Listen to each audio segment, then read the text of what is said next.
Usually, before I go shaking my tits for the press, I like to go see how the professionals do it.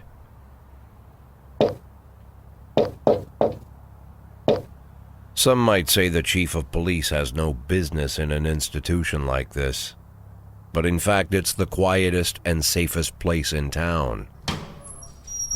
You won't run into any reporters, nobody gets into any fights, nobody drinks too much, nobody even raises their voice. The place is owned by an elderly gentleman who knows how to keep things under control. That's why I never invite my friends here. I wanted to make an exception for my 60th birthday, but most of my colleagues are young enough to be my sons, and they'd rather just hire prostitutes. Why stare at some boobs when you can take the whole package for yourself? But there's none of that in our club. Even looking too long is considered indecent. You can get an occasional glimpse, like by accident. The rest of the time you just pretend that you're immersed in conversation, or just come by for a drink. Doesn't mean these gentlemen wouldn't want their bald heads smothered in tits. It's just that nobody says it out loud. My younger colleagues might call it hypocrisy, but I call it the good old-fashioned manners. Good manners and leave the rest unsaid. She agrees to unbutton her blouse, and we agree not to pay too much attention. The girls are on a quiet prowl, too. They're looking for a way out of their cramped rooms. Maybe make friends with some wealthy patron with a pacemaker and dentures. Everybody wants something. But we have to control ourselves, or we'll all turn into libertines and prostitutes. Hell, if there weren't any rules, I'd be belching and farting, jumping up on the table, arms held high, yelling, "Shake it, baby!"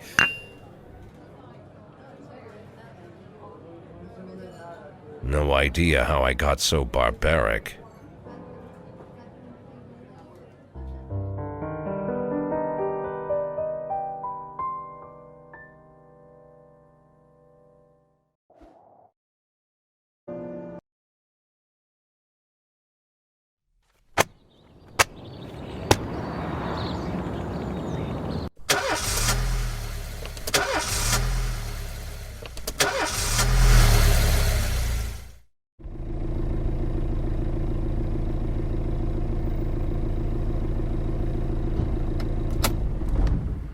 When I was a kid, my father sometimes told me at bedtime that if I closed my eyes and didn't open them for a long time, all the demons would blow away.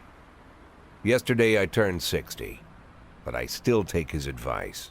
Not because I'm sentimental or want to keep the memory of my father alive. I just can't think of a better solution. To get away from all the demons that haunt Freeburg, I'd need to wear a blindfold 24/7. Plus, it's a good idea to act blind when talking to reporters. At least that's what my colleagues say. They're afraid of press conferences. But for me, it's more like a confessional. No matter what lies you tell, you're privately thinking the honest answers.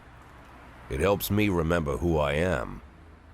The fact that I'll be reading all about it in the papers tomorrow is a small price to pay. Call it penance for the preacher.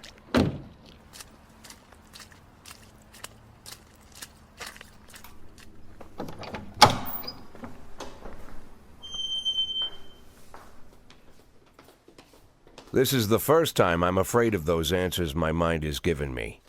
Not because I'm mad I'm losing my job. Though it's true, I'm mad as hell. Not because I subconsciously blame everyone else. Though I damn sure do blame them.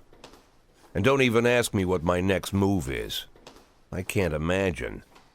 But even that doesn't scare me. The worst thing is, I know I'm gonna have to do something. And I'll be damned if I know how far I'll go. I may have a lot of vices, but predictability isn't one of them.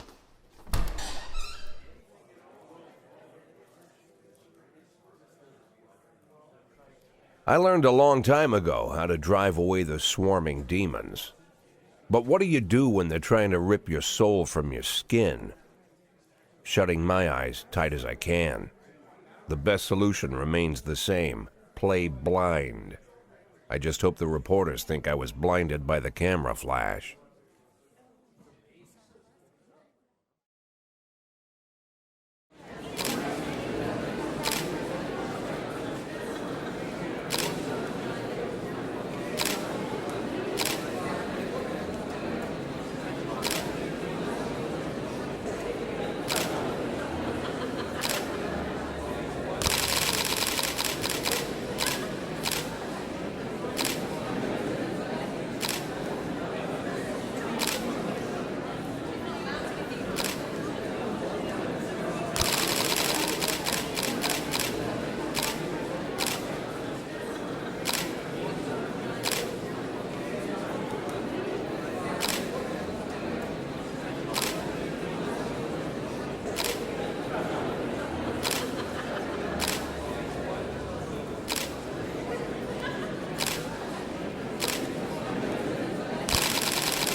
How's the back today, Mr. Boyd? Same as usual. How did the press conference go? You can read about it in the newspapers tomorrow.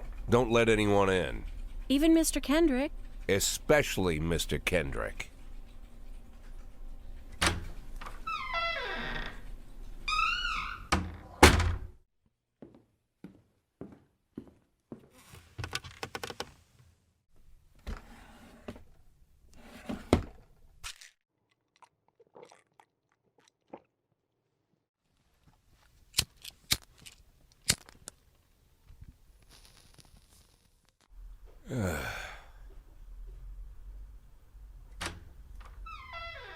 As soon as I heard the door creak, I knew what face I'd see.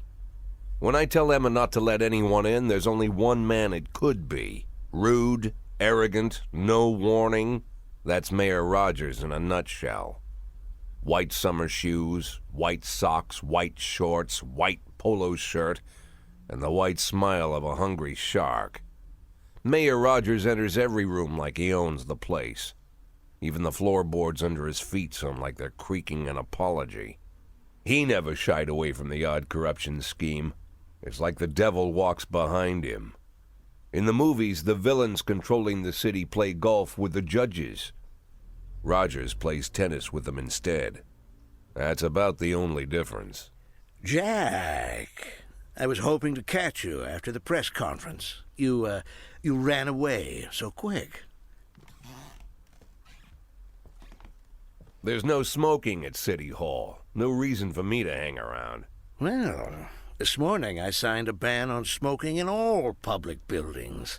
Soon you won't be able to smoke here either. Soon enough I won't be here at all. That's what I wanted to talk to you about. The people of this city like you, Jack. The police chief of all people. Don't betray that, Jack. Don't get wrapped up in any schemes.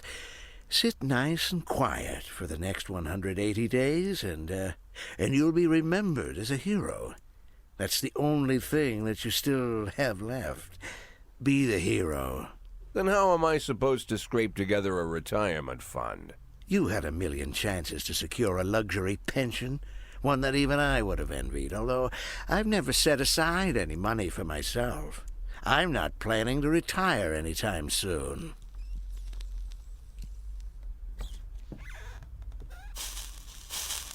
"180 days of quiet, Jack. That's all I need. I don't have any problems with you, and you won't have any problems with me. I have a new assistant, Troy Starr.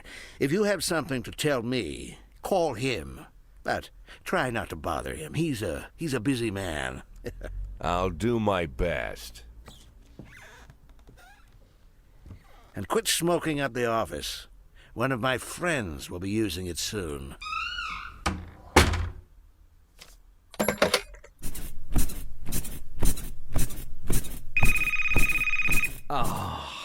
I'm sorry, babe.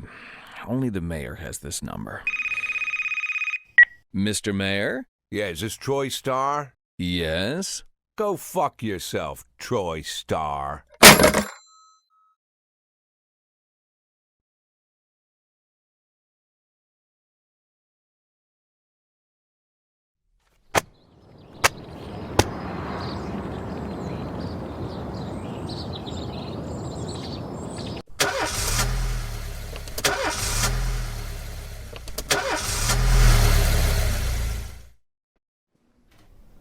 Cops don't use the police station cafeteria anymore. There's some kind of stigma against sitting shoulder to shoulder with your partners. Everybody just takes snacks from the machines or grabs a meal and hammers it down in the corner like a vulture on a corpse. The main thing? Don't look into anyone's eyes. Could be construed as an invitation to sit together. The only people eating here are ghosts.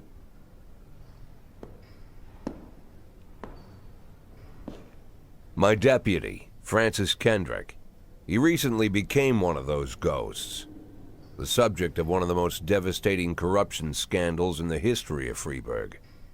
No evidence to support the accusations, but everyone knows Kendrick's days are numbered. I need that file I asked for. Needs to be ready tonight. Francis didn't say anything, but I understood. Ghosts aren't supposed to talk. Besides, I got a feeling he was already finished.